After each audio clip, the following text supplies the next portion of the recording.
Hi everyone, delonewolf here. Welcome back to the Sunday recap, my weekly vlog where I talk a little bit about my last week in games. As always, we'll start with some EVE Online, and I think I managed around average EVE Online despite the fact that the first 3 days of the week I was still struggling with the flu, so I hardly did anything in those 3 days, but after that, there was still a mass test. I managed to join that. Unfortunately, there was the annoying audio bug where even with your audio on, you got none coming from the client.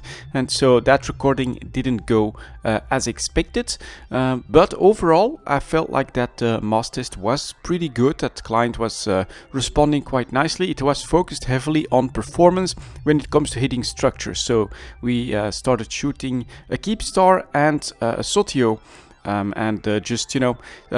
Finding out how the lag and everything went. I think everything was quite responsive, and of course the new mechanic as well, where a low power structure doesn't have an armor timer. Things like that. A good fight afterwards as well, where, well, performance did drop down a little bit, but we managed to get like 300 people in on the mass test as well, which is a decent amount for one of those. On TQ, kept up with the blueprint copy business. That is going decently well. I would say several trips of like 10 contracts to renew, so that's doing quite nicely in the sales. Especially the Orca blueprint is still a really good money maker, and the structures themselves are up in price a little bit, I would say. So there seems to be some demand for structure BPCs at the moment available. Kept up with PI as well, and then later on I actually went to Galente Space to test out a new Ishtar. So someone sent me an interesting Ishtar fit. The reason I actually wanted to do that myself was that my glass cannon Ishtar, full focus on drone damage, and I'm mostly using the guard, wasn't working as well as I remember it was performing. So the reason is, in the 4 out of 10, the battleship, for some reason, it often hangs on the structure now, and the guards just can't really hit all that well, like 40 kilometers out. It was really a problem. I was just sitting there way too long untanked, and I was taking too much damage. And then in the 3 out of 10, you actually are like 60 kilometers out from the final station that you have to destroy, and they couldn't track that. I think it's because of disruption from the rats that basically takes out several of your sentry drones, cutting down your DPS drastically. And so I was looking for something different that would actually work a little bit better in those sites, and I think I found it. More on that next week. Next to that, I also have a little bit of Banished, so that's a good old little Banished. Tiny game, but something that I do play when I feel like I'm not 100%, like I don't have full energy. And of course, coming out of that sick week, and that was a nice little game to basically finish off a town that I'd been working on for several months, I think, on and off. You know, I definitely don't play Banished every day, but it is still my go-to game whenever I'm feeling low energy, whenever I just want to relax a little bit and try to actually gain some energy from the time that I spend behind the computer. That's a perfect game for that. It's such a tiny game.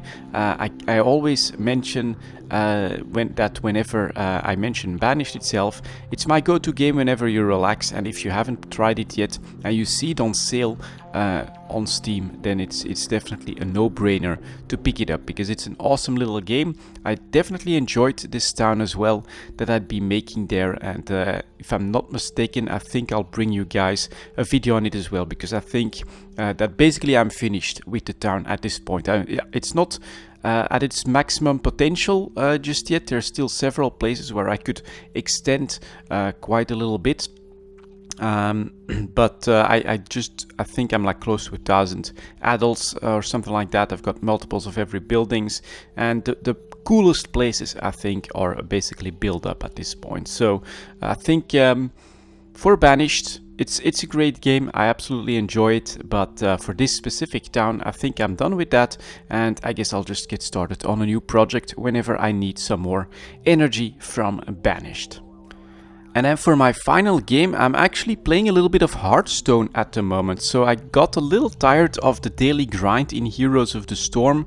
Not exactly sure why. Maybe it's because of that week where I was stuck with the flu, and basically I ended up with the wrong quests, like play with a warrior, play with support heroes. I just didn't feel like doing that, and I just haven't found the motivation back to get back into more Heroes of the Storm. So I was looking for something else to do, and I decided to take a look at Hearthstone, not really with the idea of I'm going to play that a lot, or I'm going to start the Hearthstone grind or anything like that, but can I have some fun in Hearthstone without needing all the cards, all the latest expansions and all of that good stuff. And so far, to be honest, it is quite a lot of fun. I've been playing the solo adventures mostly, which is something that didn't exist when I stopped playing Hearthstone, and those are extremely challenging but also very fun to do.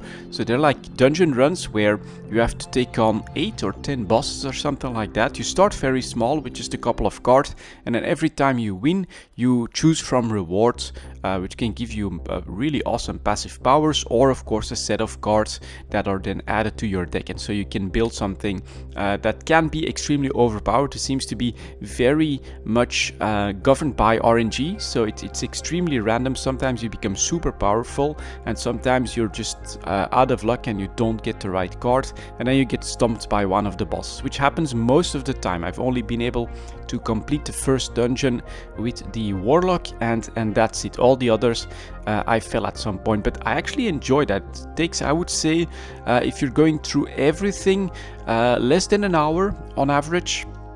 But it can get pretty close to that, and it's very challenging. That's the aspect that I like here. You can every time you need to restart, but you build up, you can try something different, and it is very challenging to actually manage to get to and defeat the final boss. Those can be very tricky. So at the moment I am playing a little bit of Hearthstone. The idea is to try out the solo adventures, to try and beat those. I think that's I think what I want to try and do, and after that, if I manage to get enough gold together, maybe do some arenas as well.